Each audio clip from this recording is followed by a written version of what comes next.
क्यों, पीने को मिलता है? यार साल में एक बार तुम्हारे जन्मदिन पर पीता हूँ और उसी का तुम मुझे ताना दे रहे हो। यार तुम तो बुरा मान गए, मैंने तो मजाक किया था। अच्छा मेरा बर्थडे गिफ्ट कहाँ है, जल्दी निकालो। ये लो तुम्हारा गिफ्ट। Thank you. अरे वीर भाई, तुम्हारे बिजनेस पार्टनर याचन नहीं दिखाई दे रहे, कहाँ पर है? यहाँ पे ही होंगे, वो है अपने परिवार के साथ। जाओ मिल लो।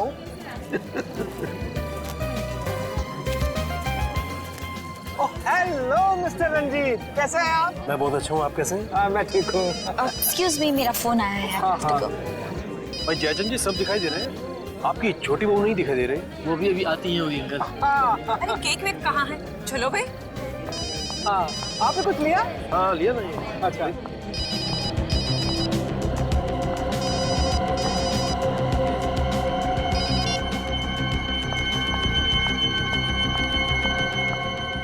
तुम ऐसा कैसे कह सकते हो? मेरी अभी बॉस से बात कराओ।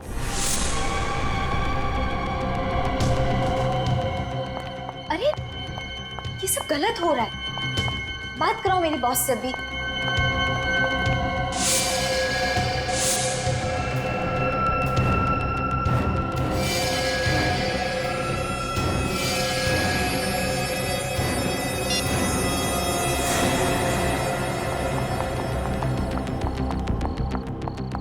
अरे माया, ये क्या हुआ? किसको क्या हुआ अंकल? अरे मैं किसी की बात नहीं कर रहा हूँ, मैं तुम्हारे चेहरे की बात कर रहा हूँ। ये तो बस। अरे कुछ नहीं भाई साहब, माया बाथरूम में गिर गई थी, ऐसे ही जरा हल्की सी चोट आई है। हाँ, अरे भाई घर गृहस्थी में तो सब चलता रहता है, अब छोड़ो ना। आओ केक काटते हैं। कम कम, चलो चलो। मैंने मॉम डैड से बात कर ली है, मिल वाली जमीन देने के लिए तैयार है। कब देंगे? जब तुम ऊपर पहुंच जाओगी तब? जी जी, जून तक दे देंगे। जून तक तो तुम्हारी हड्डियां भी नहीं मिलेंगी उन्हें। आइए आइए आइए, सब आइए आइए। आ जाओ। आइए मैडम, चलिए सर।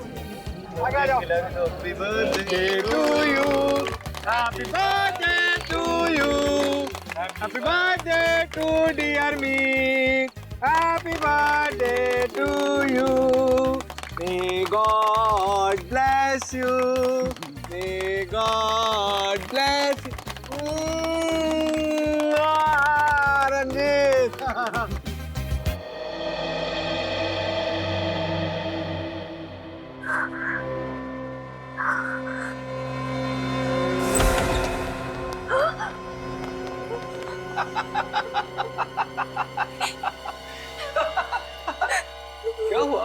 क्या हुआ माया बेटी? नींद नहीं आ रही क्या? उससे तुम्हारे आंसू नहीं देखे जाते, इसलिए मैं सोचता हूँ कि तुम्हारे इस रोज रोज के रोने धोने के झंझट से हमेशा हमेशा के लिए मुक्ति दे दूंगा। प्लीज मुझे मत मारिए, आपको पैसे ला दूंगी, ला दूंगी पैसे। अरे मगर जून तक इंतजार कौन करेगा? हाँ मैं फिर से कोशिश करूंगी, मैं मॉम डैड को बोलूंगी, वो जून से पहले पैसे ला देंगे। अब तक तो तू मना नहीं पाई, अब क्या मनाएगी?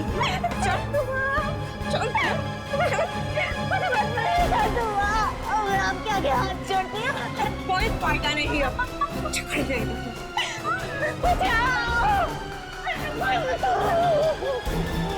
जाओ इसके हाथ पैर बांधो, चलो जाओ कुछ लाओ।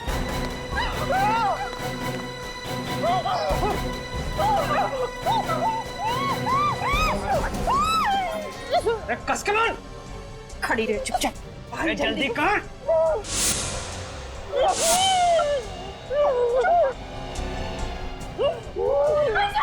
मनती प्यार दो।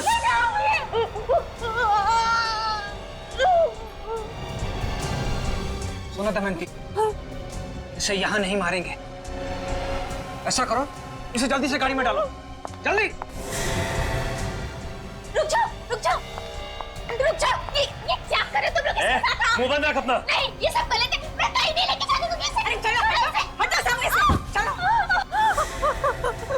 चलो, इसे यही बंद रहने दो, इसे तो हम आके बाद में निपटेंगे। चलो चलो, बचाओ बचाओ, कोई तो बचाओ इसे, कोई तो बचाओ।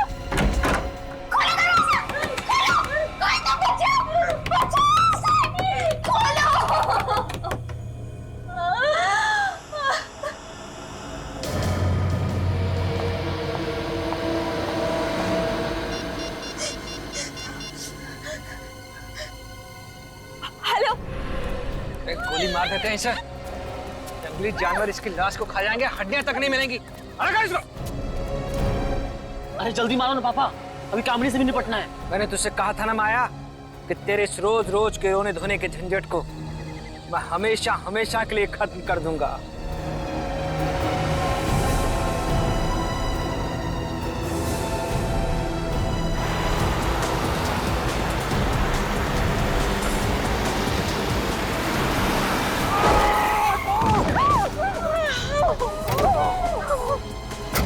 अरे मुझे छोड़ो, उसे पकड़ो, नहीं तो सब के सब मारे जाएंगे। चलो।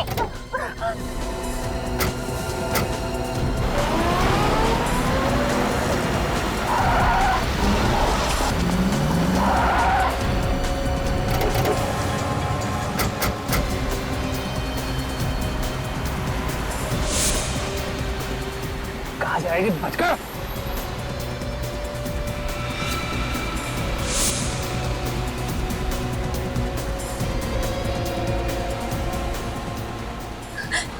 दीदी, दीदी आज मेरी मौत होके रहेगी। हिम्मत रखो, मैं हूं ना तुम्हारे साथ। जल्दी चलाओ ना। ठोक दो पापा, जल्दी करो पापा। एक बार मुझे मौका मिलने दो। कामिनी को भी मार दिया होता उसी वक्त तो आज ये नौबत ही नहीं आती। रोक दे दोनों को, लगेगा साला दोनों एक्सीडेंट में मारी गए।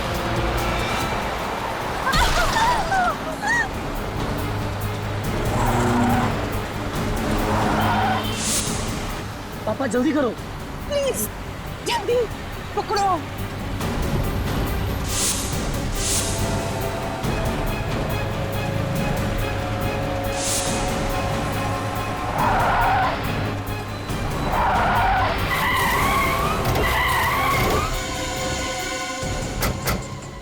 विवेक, पूर्वी, तुम लोग उस गाड़ी पे देखो, बहुत तमाशा हो गया। चलो देख लो बात। चलो चलो चलो सामने चलो चलो।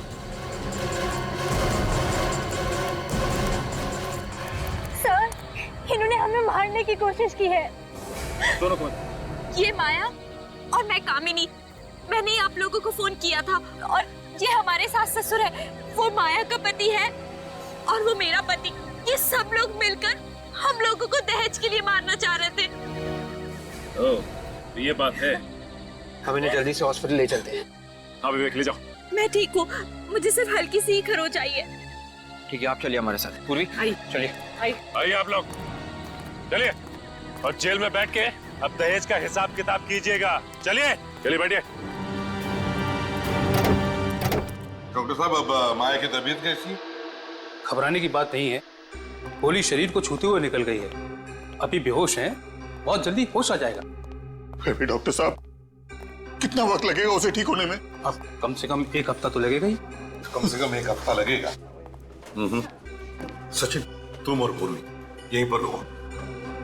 डॉक्टर साहब, एक बात बताइए, गोली के अलावा और भी कोई घाव या कोई निशान है माया के शरीर पर? नहीं, घाव तो नहीं, मगर मारने पीटने के निशान हैं शरीर पर। अच्छा, मारने पीटने के लिए? जी। जिंदगी नरक बना दिया मेरी बेटी का उन लोगों ने सर। इतना दहेज दिया फिर भी मारते थे। वो दहेज के लिए माया को मारते थे, तुम्हें पता था? जी। तो फिर तुम पुलिस में क्यों नहीं गए? उन लोगों ने धमकी दी थी कि अगर पुलिस में कंप्लेंट किया तो लोग मेरी बेटी की जान ले लेंगे। अरे कोई मजाक है क्या? बेटी की जान ले लेंगे? तुम चुप बैठे इसलिए उस पर वो जुर्म ढाते रहे।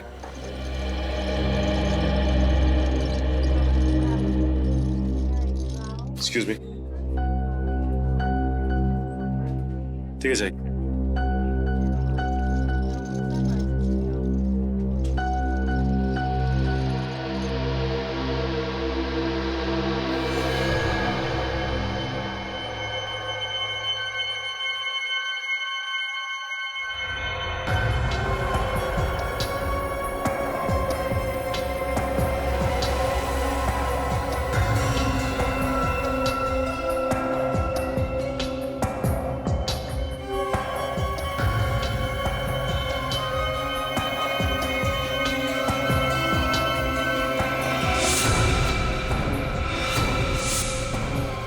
स्पोर्ट शूज पहने थे।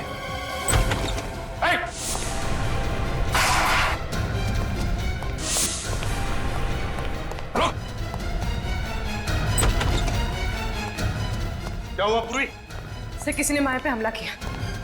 माया पर हमला किया?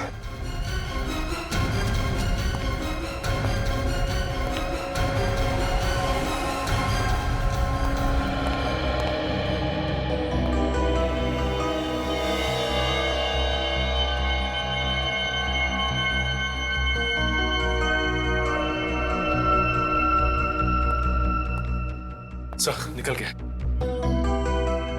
सचिन, लगता है हमला करने वाला कोई लड़की थी।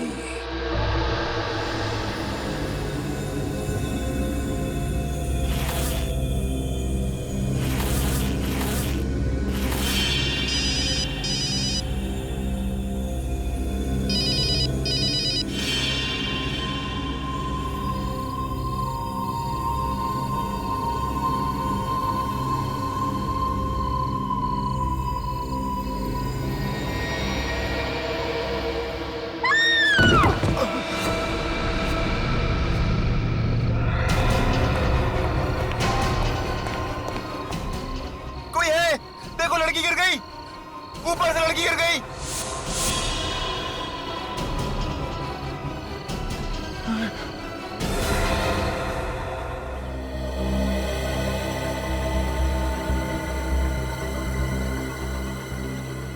मुंह के बल गिरी है, सिर के पीछे किसी ने वार किया।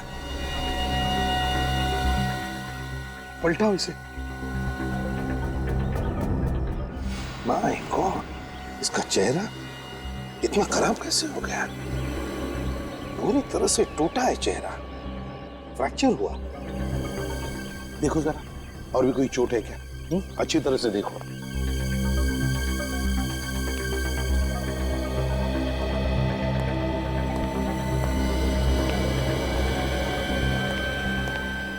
ये कामिनी कौन से फ्लोर पे रहती है? 13 फ्लोर पर रहती थी, 13वें माले पर सर।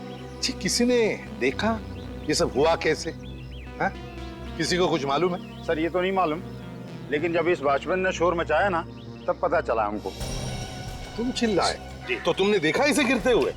नहीं सर, मैंने भी गिरते हुए नहीं देखा, मैंने तो सिर्फ चीख सुनी थी। यहाँ पे देखा तो ये गिरी पड़ी थी।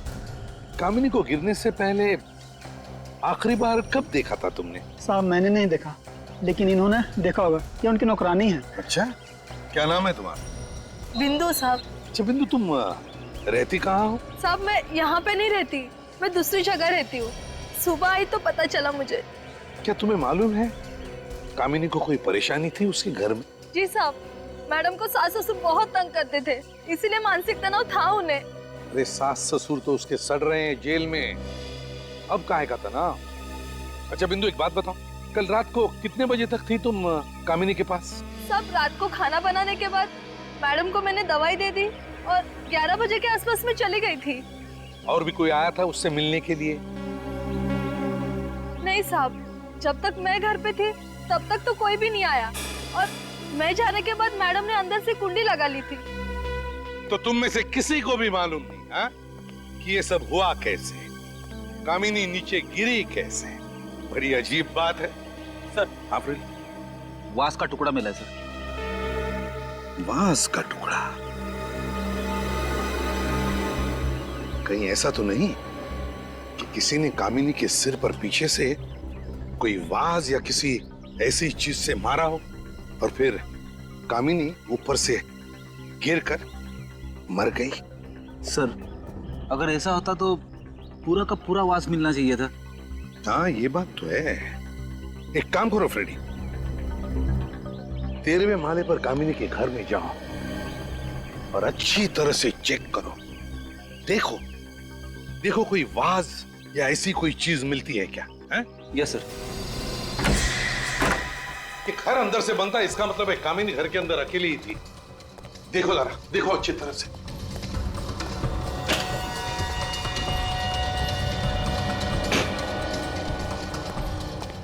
ये क्या है? तो सामान पैक करके रखा हुआ है, शायद कहीं जाने की तैयारी थी। हाँ लग तो ऐसा ही रहा है। कहाँ जाने वाली थी कामिनी? नहीं साहब, मुझे तो कुछ बोला नहीं मैडम ने, और ये बैग भी मेरे सामने नहीं पैक की है उन्होंने। सर, अगर कामिनी बाहर जाने वाली थी तो उसने आत्महत्या यहाँ पे क्यों की? बाहर भी कर सकती थी। वही तो फ्रेडी, वही तो। ये कोई आत्महत्या नहीं है, कुछ और ही चक्कर है। इस बैग को तुम अच्छी तरह से चेक करो, देखो कुछ मिलता है क्या? हैं? Yes sir.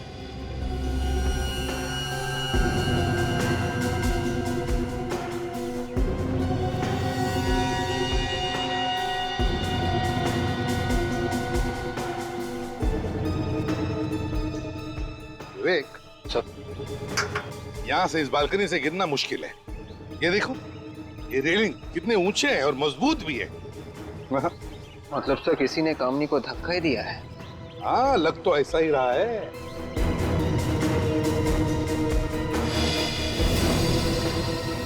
ये क्या है विवेक, जरा हटो।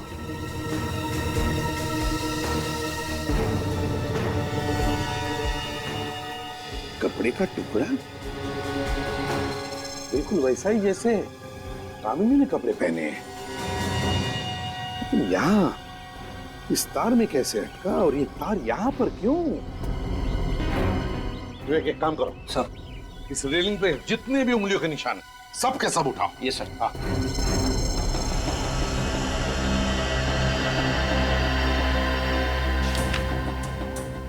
अफरी, फाइल मिली बैग में से। बच्चे का बर्थ सर्टिफिकेट, तारीख है 5 नवंबर 2005 और माँ का नाम सुखी। सुखी? बिंदु, ये सुखी कौन है, जानती हो तुम? नहीं साहब, मुझे नहीं पता। नहीं पता? कामिनी ये बर्थ सर्टिफिकेट लेकर कहाँ जा रही थी? क्या इस बर्थ सर्टिफिकेट का कामिनी के खून के साथ कोई कनेक्शन है? पता लगाना पड़ेगा। दया, ये कामिनी बिल्डिंग के 13th फ्लोर पे रहती है, तो रात के 2 बजे उसका घर के बालकनी में आना और फिर वहां से नीचे गिरना, ये कोई इत्तेफाक नहीं है दया। हाँ सर, वो तो दवाई खा के सो गई थी। सर, हो सकता है किसी ने सोती हुई को उठा के नीचे फेंक दिया हो। अगर घर के अंदर कोई पहले से छुपा हुआ होता तो ऐसा काम हो सकता था, क्योंकि घर का दरवाजा अंदर से बंद था। वैसे भी आत्महत्या तो नहीं लग रही है। सर, बंद घर में हुआ है, पता लगाना बहुत ही मुश्किल है सर। एक रास्ता है निखिल, एक रास्ता है, वो बर्थ सर्टिफिकेट और सुखी, इन दोनों के बारे में पता चल गया ना तो हम अंदाजा लगा सकते हैं। सर, सुखी के बारे में शायद ये माया कुछ जानती होगी। तो फिर दया, पूछो इस माया से कि ये सुखी है कौन, और सारे बस स्टेशन, रेलवे स्टेशन और एयरपोर्ट के बुकिंग ऑफिस में जाकर पता लगाओ कि ये कामिनी जा कहां रही थी। जो काम तुमने किया है ना माया, वो हर औरत को करना चाहिए। दहेज लेने वाले सभी आदमी को जेल में होना चाहिए। इस बधाई की हकदार कामिनी दीदी है, उन्होंने मेरी जान बचाई थी। अफसोस की बात है कि कामिनी अब इस दुनिया में नहीं रही, बिल्डिंग से गिरकर उसकी मौत हो गई। क्या? कैसे गिरी वो? देखिए, ये सब तो जांच पूरी होने के बाद ही पता चलेगा। मैं एक बात बताऊं, क्या तुम किसी सुखी नाम की लड़की को जानती हो? जी नहीं। इस ईयररिंग को देखो, बताओ तुम पहचानती हो इस ईयररिंग को? किसकी है ये? ये तो बिंदु की है। बिंदु की? ये उनकी नौकरानी है। ये बिंदु तो कामिनी की नौकरानी है। बिंदु ने ही तुम पर हमला किया है माया, और इस बिंदु ने ही कामिनी को भी मारा है। उठाओ इस बिंदु को। सर, ऐसा लगता है कि कामिनी के सर के पीछे जो चोट लगी थी वो गिरने से नहीं लगी है सर। हाँ दया, उसके सिर पर किसी ने मारा और खून किया है। हाँ सर। सर, ये सफेद पाउडर भी था चोट में। सारुखी ने बताया किस चीज का पाउडर है? सर, सिरामिक के वास से सर पे मारा गया है, उसी का पाउडर है ये। हाँ, वहां पर हमें एक वास का छोटा सा टुकड़ा मिला था।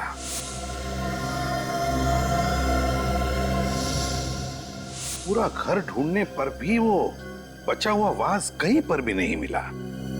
तो फिर गया कहां वो वास? विवेक, तो वास का टुकड़ा दिखा। Yes sir. सर अगर इस वास से उसके सिर पे मारा है तो फिर वही सवाल, मारने के बाद वो आदमी घर से बाहर गया कैसे? दया,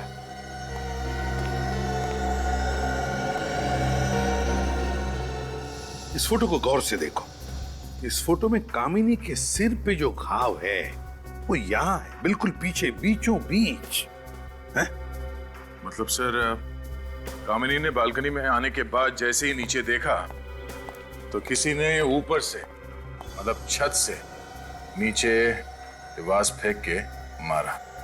एक्चुअली वास कामिनी के सिर पे लगा और उसकी वजह से कामिनी नीचे गिर गई और उसकी मौत हो गई। मगर सर कुछ तो हुआ होगा कि कामिनी को रात के 2 बजे बालकनी में आना पड़ा।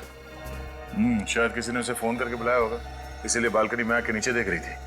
बस कामिनी के फोन रिकॉर्ड चेक करो, पता चल जाएगा।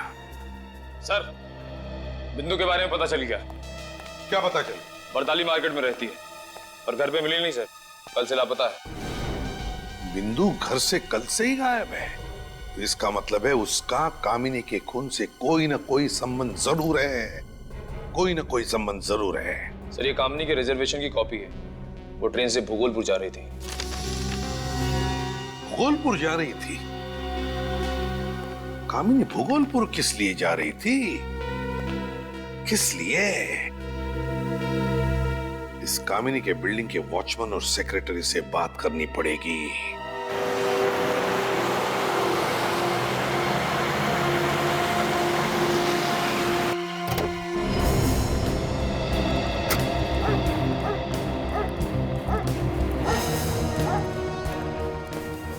छोटा सा गांव है, हो सकता है कामिनी किसी रिश्तेदार से मिलने आने वाली थी। क्यों, उसका घर नहीं हो सकता यहाँ पे? हाँ सर ये भी हो सकता है, कोई पहचान ले।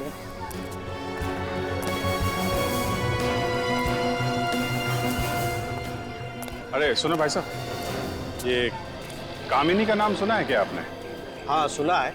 अरे वाह, कहाँ कहाँ सुना है? महाभारत में। नहीं, मैंने सोचा कि आप यहाँ गांव की किसी कामिनी की बात कर रहे हैं। अब ये फोटो देखो, इसको पहचानते हैं?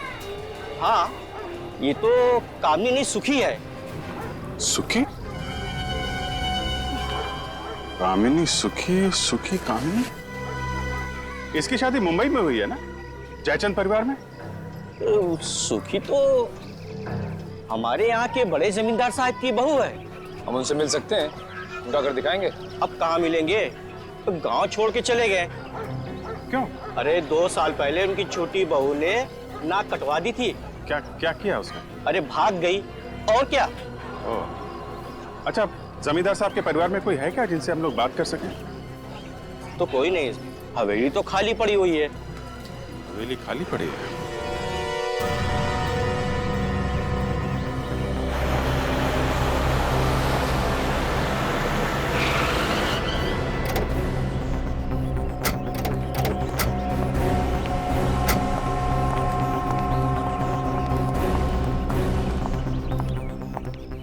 तुम्हें मालूम है ना क्या हुआ यहाँ पर कल रात को? साहब मैं तो सारी रात जगा हुआ था। तो फिर कोई टेरेस पर चढ़ के कैसे गया? साहब मुझसे पूछे बिना टेरेस पे कोई जा ही नहीं सकता है। तो फिर कामिनी का खून कैसे हुआ? कैसे हुआ कामिनी का खून? सच सच बता दे तीरू, किसी को तुमने चाबी दी थी क्या? नहीं साहब, माँ कसम मैंने चाबी किसी को नहीं दी। मैंने तो प्लम्बर को भी मना कर दिया था। प्लम्बर? प्लम्बर कहाँ से आया? किसने बुलाया था उसे? कितने बजे आया था वो? वो रात के करीब 1:30 बजे के आसपास आया था। किस काम के लिए आया था वो? सेक्रेटरी साहब ने उसे बनाने के लिए बुलाया है। अरे मेरा कोई दिमाग खराब हो गया है जो मैं रात को प्लम्बर को बुलाऊंगा? पानी की पाइप तो ठीक है। मैंने भी उसे ये बोला कि सुबह में आना, तो वो चला गया था और मैं भी फिर राउंड मारने चला गया। उस वक्त टेरेस की चाबी वो कहाँ थी? चाबी तो टेबल पड़ी हुई थी सर, और मैं तो उसे टांग देता था। तो इसका मतलब है वो आदमी, वो प्लम्बर टेरेस पर गया था। तुमने देखा है उसे पहले कभी? नहीं साहब, मैंने उसे पहले कभी नहीं देखा। याद करके बताओ, दिखता कैसा था वो? हैं? कैसे दिखता था? कोई खास बात उसकी बताओ। हाँ साहब याद आया, उसके हाथों में कुछ लगा हुआ था। क्या लगा हुआ था? उसके हाथों और नाखूनों में पेंट था और मिट्टी जैसी कुछ अजीब चीज लगा हुआ था। हाथ और नाखूनों में पेंट और मिट्टी, पेंट और मिट्टी, पेंट और मिट्टी, मिट्टी के बर्तन, मिट्टी के बर्तन। सर हाँ, ये बिंदु भी वहीं पे रहती है जहां पे मिट्टी के बर्तन बनते हैं। ओह, बिंदु वहीं पर रहती है जहां पर मिट्टी के बर्तन बनते हैं। तो इसका मतलब है कि कामिनी का खून बिंदु और उस प्लम्बर ने ही किया है।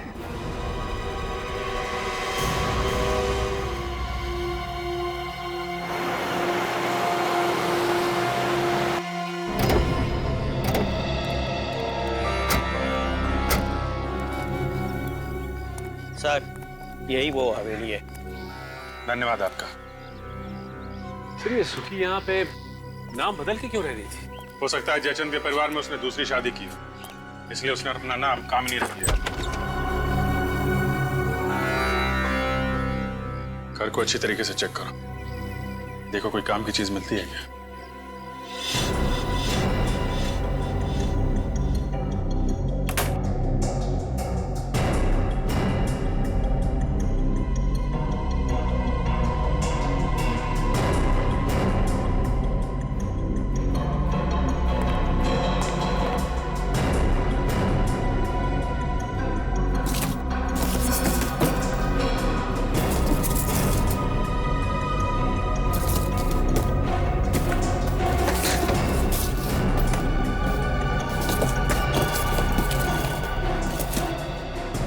सर रद्दी रद्दी पड़े हैं सब।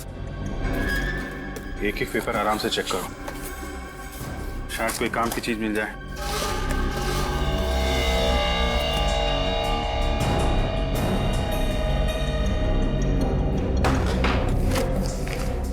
ये देखिए,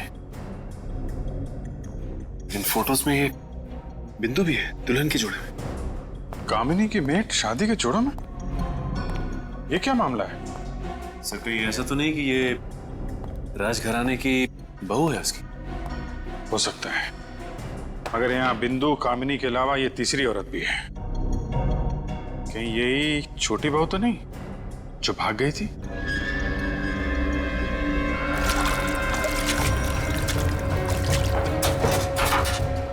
सर निकल।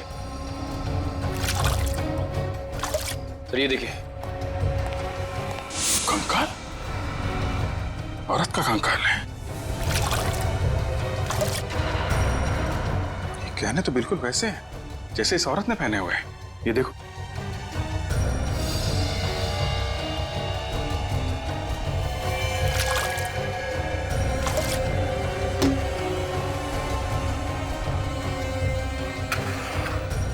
लगता है ये तीसरी बहू का कंकाल है। सर मतलब ये भागी नहीं थी, जमींदार परिवार ने इसे मारा है।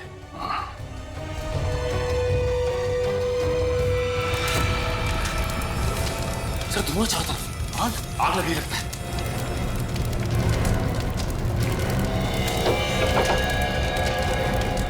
वो कंकाल बाहर निकालो जल्दी। अरे दरवाजा किसने बंद कर दिया?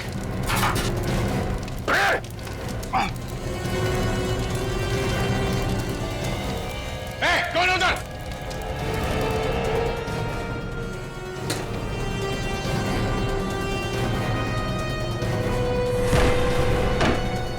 इधर भागा जल्दी।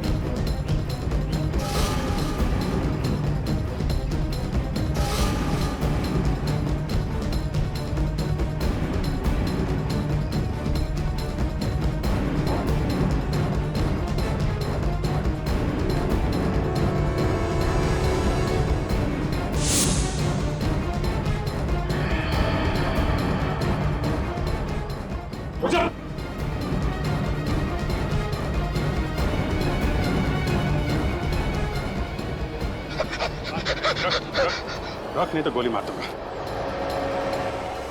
साहब मुझे माफ कर दो साहब। माफ कर दे? हैं? तू तो हमें ऊपर पहुंचाने वाला था। कौन है तू? साहब मेरा नाम झुमरू है साहब। लेकिन तुम मारना क्यों चाहता था? साहब मुझे जमींदार साहब ने हुक्म दिया था कि अगर कोई भी हवेली में घुसता है और कोई चीज ढूंढने की कोशिश करता है तो उसे जान से मार दो। अच्छा, कहाँ है तेरा ये बड़ा जमींदार? साहब पता नहीं वो कहाँ है साहब, लेकिन उन्होंने मुझे पैसे देके गए हैं और कहा है कि हवेली का और बच्चे का ख्याल रखना साहब। बच्चे का ध्यान रखना? कौन सा बच्चा? साहब गुड्डू, सुखी का बेटा साहब। सुखी का बेटा तुम्हारे पास है वो? हाँ साहब। चलो दिखाओ, लेके चलो इसे। सचिन, पुलिस स्टेशन से पता करो छोटी बहू के गायब होने की कोई एफआईआर लिखवाई गई है क्या, और उसके मायके वालों को इन्फॉर्म करो। आइए बैठिए।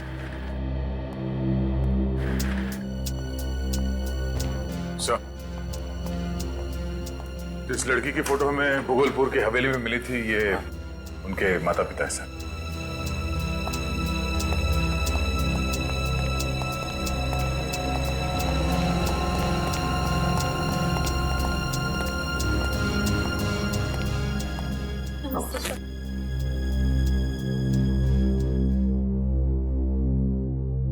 देखिए इन गहनों को, बताइए क्या ये गहने आपकी बेटी के हैं?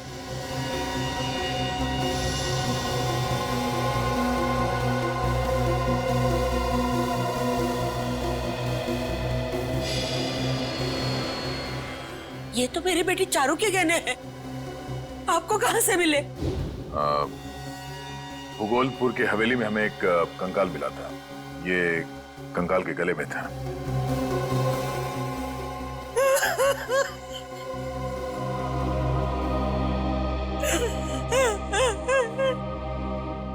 मुझे मालूम था मेरी बेटी भाग नहीं सकती।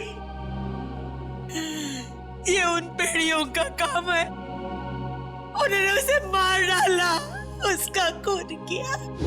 किन लोगों की बात कर रही हैं आप? चारू के सास ससुर, उन्होंने ही हमारी बेटी को मारा और फिर घर छोड़कर भाग गए।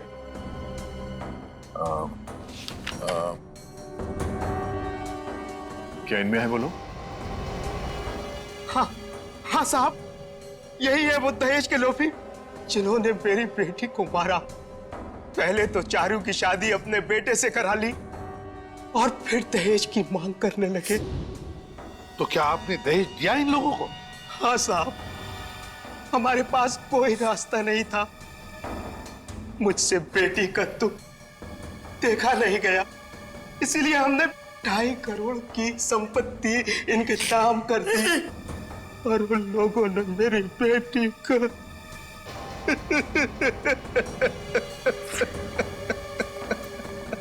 सर, ये तो वैसे ही मामला जैसे जयचंद ने माया के साथ किया।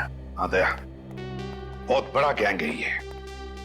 लोगों को उनकी बेटियों की शादी की लालच दिखाकर दहेज के नाम पर धन ऐंठते हैं ये लोग। सर, हाँ सर, जिस रात कामनी का खून हुआ था उस वक्त की कॉल डिटेल्स।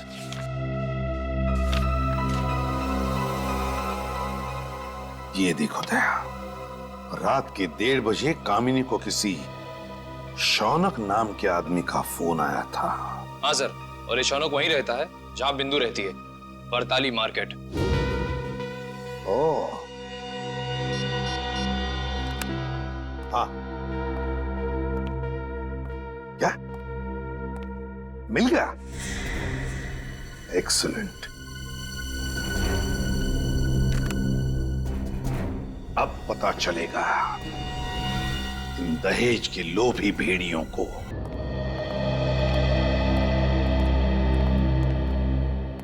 गुड्डू,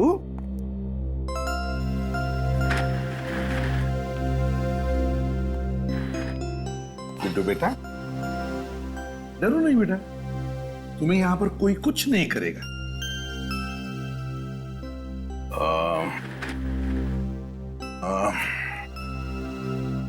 बेटा, हमसे दोस्ती करोगे? बोलो बेटा, दोस्ती करोगे हमसे? बहुत अच्छी अच्छी जगह घुमाने ले जाएंगे तुम्हें और बहुत सारे चॉकलेट्स भी खिलाएंगे। सच? चॉकलेट चॉकलेट तो है मेरे पास। गुड्डू, हम तुम्हें कुछ सवाल पूछेंगे, जवाब दोगे? तो बताओ गुड्डू, तुम्हारे डैडी का नाम क्या है? अंकल, मैंने कभी डैडी को देखा ही नहीं। डैडी को देखा नहीं तुमने कभी? तो अपने मम्मी से पूछा कि नहीं कि कहाँ है मेरे डैडी? पूछा था, मम्मी कह रही थी कि बहुत दूर चले गए, कभी वापस नहीं आएंगे। बेटा, तुम झुमरू के साथ क्यों रहते हो? अपनी मम्मी के साथ क्यों नहीं रहते? मम्मी ने छोड़ रखा था झुमरू अंकल के पास, वही मेरी देखभाल करते थे। मम्मी तो कभी कभी आती थी मिलने। मम्मी आती थी कभी कभी मिलने? क्या वो अकेली आती थी या उनके साथ कोई और भी आता था? हर बार मम्मी के साथ अलग अलग अंकल आते थे। बहुत बुरे अंकल थे वो, मुझसे दूर रखते थे मम्मी को। चलो कोई बात नहीं। तुम्हें आइसक्रीम पसंद है? आइसक्रीम खाओगे? निखिल, गुड्डू को आइसक्रीम खिलाओ। खिला कर लेके आ। जा। आजा गुड्डू बेटा, मैं और चिची आइसक्रीम खा के आते हैं। Okay uncle. हाँ बेटा। फिर मुझे मम्मी के पास ले चलोगे?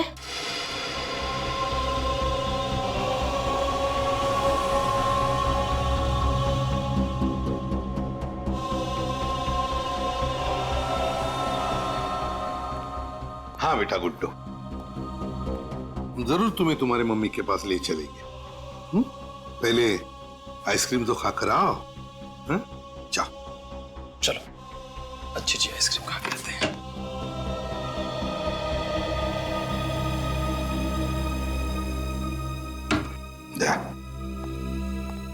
इस गुड्डू की माँ कामिनी जरूर उस गैंग में शामिल थी।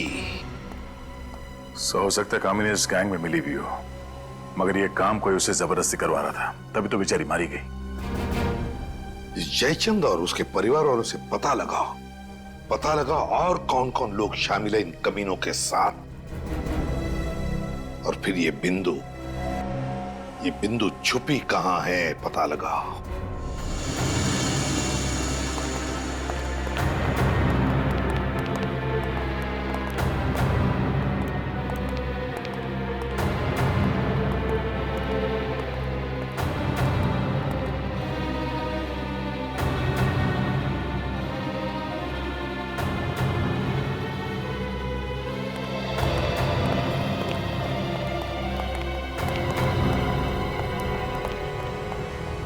क्या हुआ है?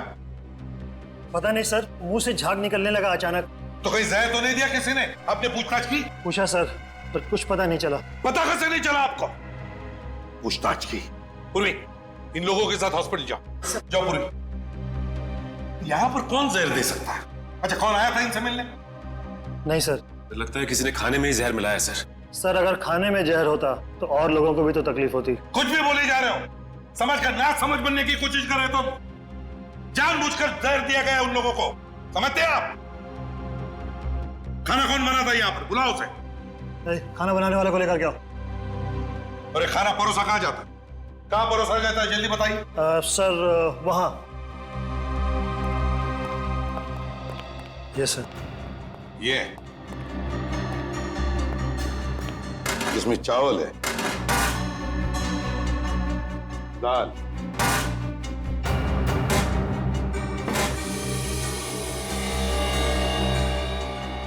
इसमें भी दाल। कैदियों को क्या दो दो पतीले दाल लगती है? नहीं सर, एक बड़े पतीले में तो काम हो जाता है इनका। तो फिर ये दूसरा छोटा पतीला किस लिए है? पता नहीं। है कोई दूसरा जवाब आपके पास इसके अलावा? सर, खाना इन्हीं दोनों ने बनाया था। यह है भीखू और यह है गरुण। देखो भीखू और गरुण, इस दाल में जहर है। किसने मिलाया जहर? मालूम नहीं साहब। मालूम नहीं? जहर किसने मिलाया है? बताओ जल्दी। मालूम नहीं साहब। ये छोटा पतीला बिल्कुल नया है और इसमें से थोड़ी सी दाल निकाली गई है। क्यों? सचिन, इस भिखू को ये दाल पिलाओ, पिलाओ दाल से। नहीं नहीं साहब, साहब माफ कर दो साहब मुझे। साहब मैंने नहीं किया साहब, मेरे से करवाया गया था साहब। करवाया? किसने करवाया? कौन है वो? साहब एक आदमी और एक औरत है साहब। कहाँ मिलेंगे वो हमें? साहब आज रात को चेतारा नाका पे आने वाले हैं साहब, पैसा देने के लिए। आज रात को छतेरा नाका पैसा देने के लिए?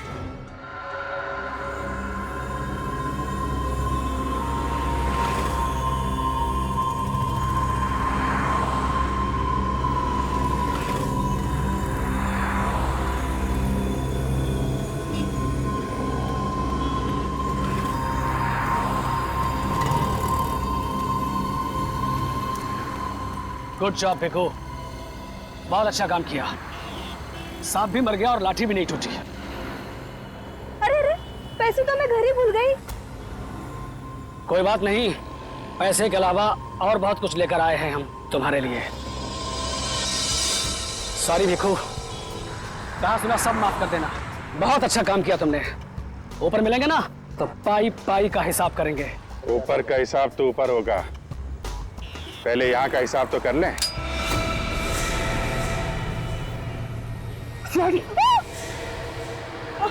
संभालो इसको।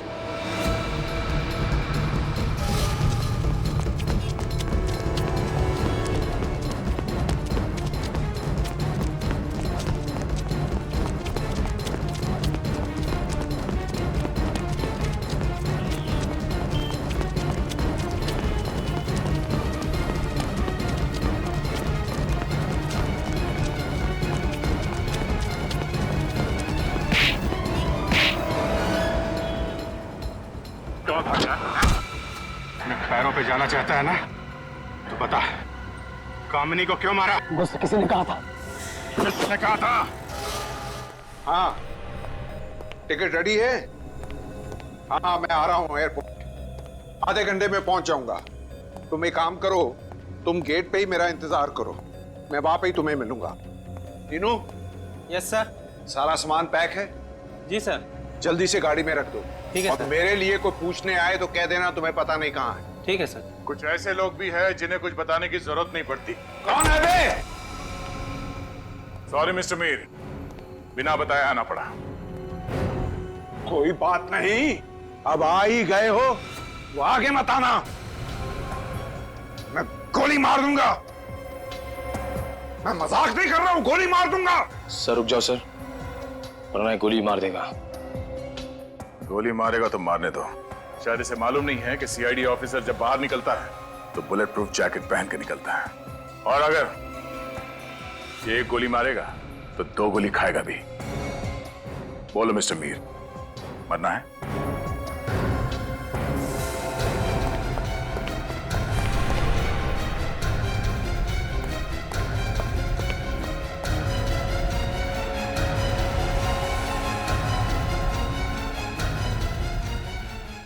मिस्टर मीर, रास्ता उस तरफ है, चले।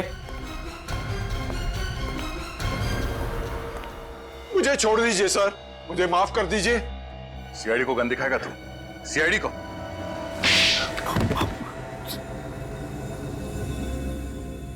गलती हो गई सर। गलती से लड़कियों का खून कर दिया? 8 लड़कियां गलती से? पहले शादी फिर खून? कैसे हटाते कैसे थे लोगों को तुम? सर हम जिस शहर में जाते थे हम दिखाते थे कि हम बहुत अमीर हैं, बहुत शान और शौकत है हमारे पास, और लोगों को लगता था कि कोई बड़ा खानदान आया है। जी, अमीर लोगों के साथ जान पहचान बढ़ाकर हम अपने बेटे की शादी का प्रस्ताव रखते थे। और ऊंचा खानदान देखकर लोग अपनी बेटियों की शादी करने के लिए राजी हो जाते थे। हाँ, और फिर शुरू हो जाता था तुम्हारा दहेज लेने का चक्कर। लड़की को तब तक तंग करते थे जब तक वो अपने माँ बाप की सारी जायदाद तुम्हारे कदमों पे लाके नहीं डाल देती थी। जी, जैसे ही जायदाद मिली, लड़की का खून, है ना?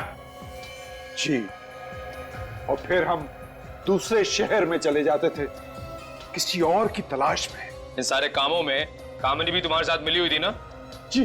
तो फिर उसे क्यों मारा? वो लड़कियों को मारना नहीं चाहती थी, उसने जयचंद और बाकी लोगों को फंसा दिया था।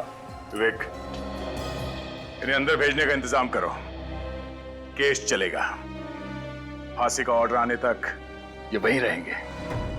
कामिनी ने वाकई बहुत बहादुरी और वीरता का काम किया है। हाँ दया, बिल्कुल। अफसोस सिर्फ इस बात का है कि बेचारी को अपनी जान गंवानी पड़ी। उसे मालूम था सर, इन लोगों के खिलाफ जाना मतलब मौत को दावत देना है, फिर भी उसने ये लड़ाई लड़ी। सर कामनी तो इस दुनिया में रही नहीं, मगर उसके बेटे गुड्डू का क्या होगा? बेचारा तो अनाथ हो गया। कामिनी का भाई उसकी देखभाल करने वाला है।